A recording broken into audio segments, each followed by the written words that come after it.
Iya. yang si Anies nyerang Prabowo soal etik ya.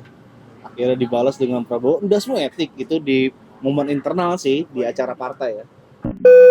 Masyarakat atau netizen atau pendukungnya menganggap bahwa Prabowo itu adalah sosok yang tegas, penuh wibawa. Tapi sebaliknya sekarang Prabowo dianggap Ada loh bahasa istilah tantrum untuk politik gitu ya. Kalau tantrum kan biasanya kita kenal kan ala-anak lagi ngambek.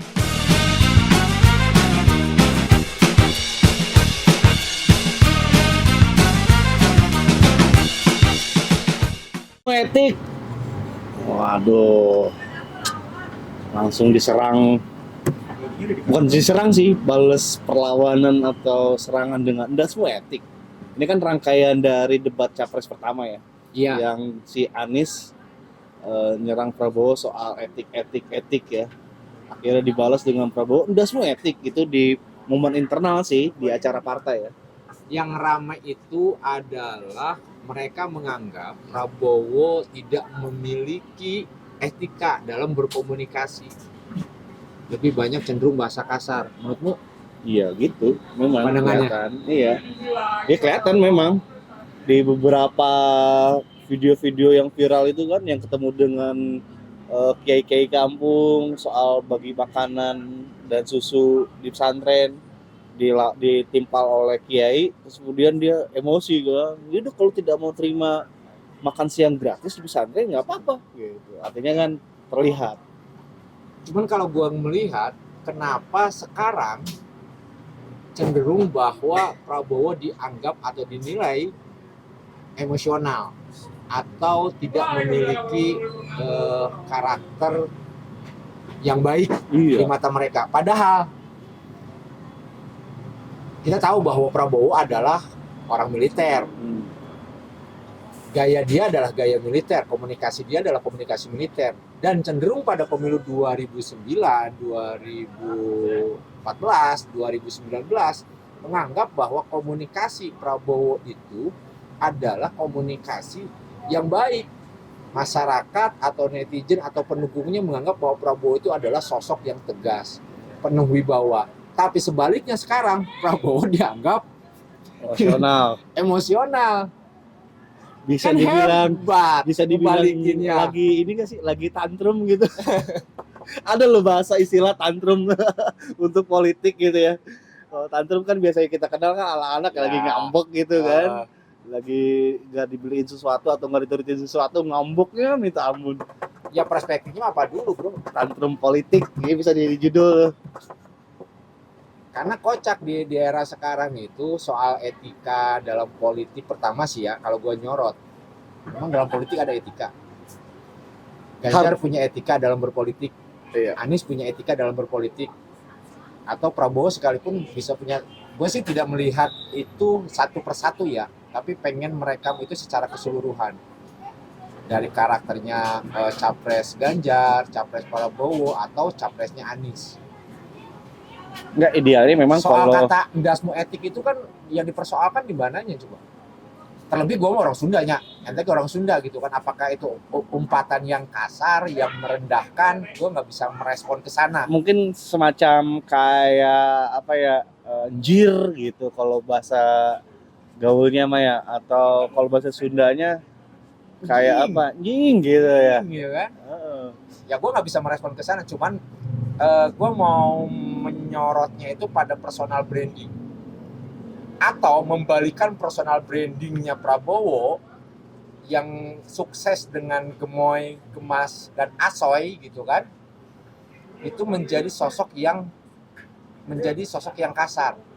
Kan Prabowo sukses banget dengan gemoynya. Jadi kontraproduktif ya dengan yang sudah dibangun selama ini ya. Akhirnya ada serangan seperti itu. Tapi inget gak bos, waktu entah 2014 apa 2019 yang dia gebrak meja saat momen tertentu gitu ya, entah itu debat atau apa. Khas militer. Gitu. Iya, artinya kalau tadi lu cerita 2009 gimana dia ngebangun pencitraan yang tegas dan sebagainya sampai 2014, 2019, dari 2024 kan akhirnya juga sama, akan balik lagi karena 2019 itu ya dia sempat gebrak-gebrak meja gitu.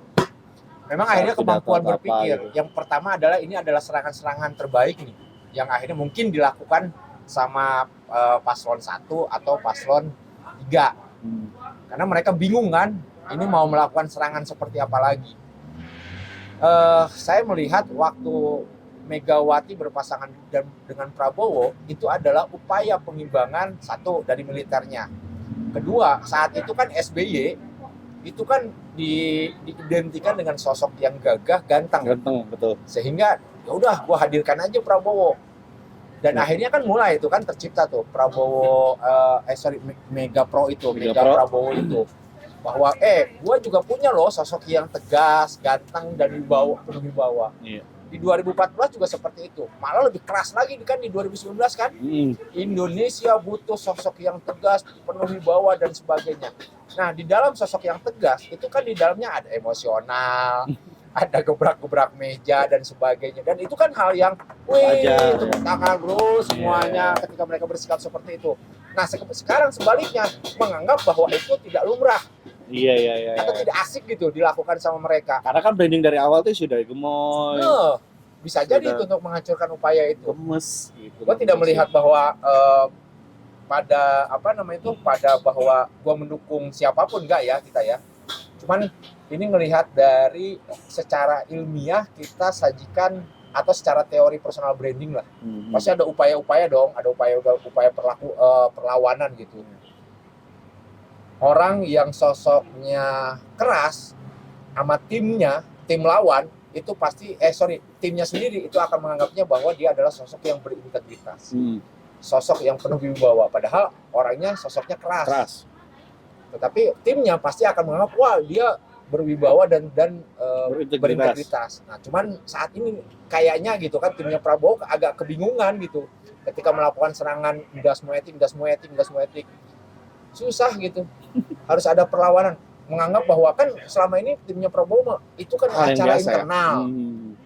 Pertama itu adalah acaranya internal dan seharusnya tidak terpublikasi keluar. Ini lagi musimnya pemilu, bro. Iya. Gak ada yang bisa disembunyikan. Iya, betul. Ya baik lagi berarti itu kontraproduktif dengan apa yang sudah dilakukan ya awal-awal dengan banyak loh sekarang video-video pendek viral atau di Facebook atau di TikTok itu yang menampilkan sosok yang gemoy gitu kan. Nah itu sudah dibangun, dipatahkan dengan hal-hal yang sebenarnya sudah biasa, emosional itu. Berarti ini timnya mungkin tidak memperhitungkan ya, atau keceplosan, atau misalnya kebablasan. Kalau ngelihat di big data, Twitter ataupun lain itu kan memang tone-nya agak menjadi negatif ya. Yeah. Dalam bayangan gua harusnya timnya Prabowo itu melakukan counter attack yang lebih baik lagi, menyatakan bahwa memang karakter karakter Prabowo itu memang tegas dan penuh wibawa. Komunikasi seperti itu adalah kewibawaan dia, ketegasan dia gitu. Terlebih Prabowo saat menyampaikan itu, membuat narasi itu, dia sebagai sosok ketua umum partai yang tidak mungkin bisa dilakukan sama Anies atau Ganjar. Benar nggak sih? Iya, karena mereka bukan ketua umum. Ganjar sama Anies ketika hadir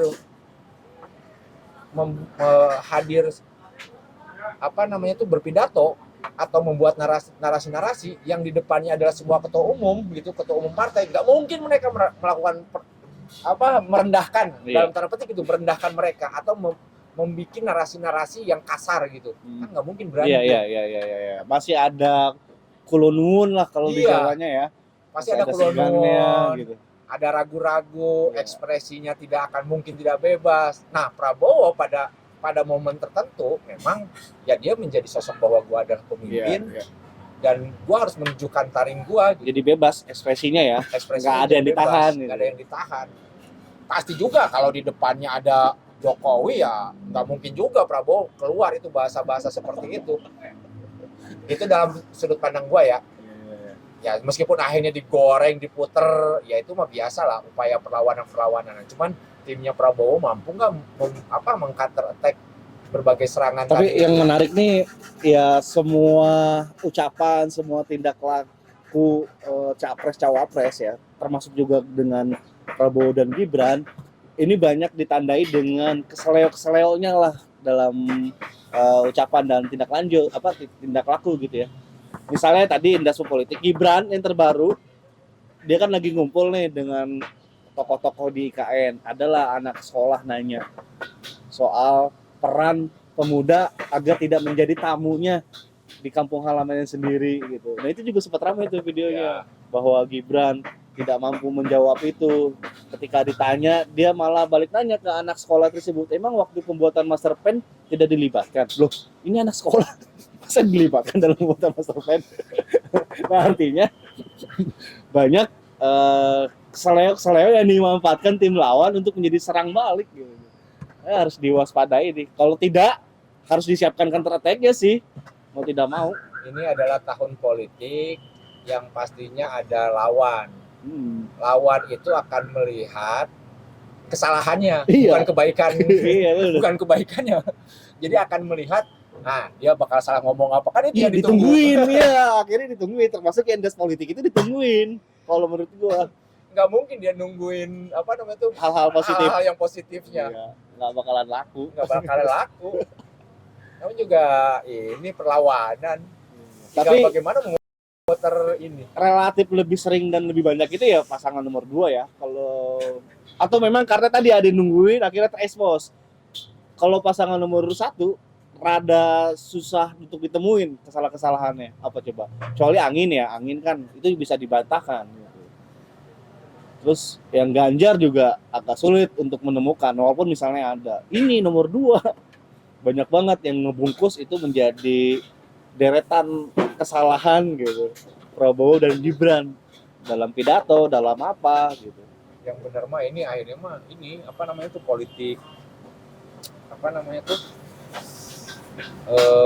public speaking berarti kan? Iya. Jadi akhirnya bermunculan tuh teori-teori public speaking yang sekarang kan.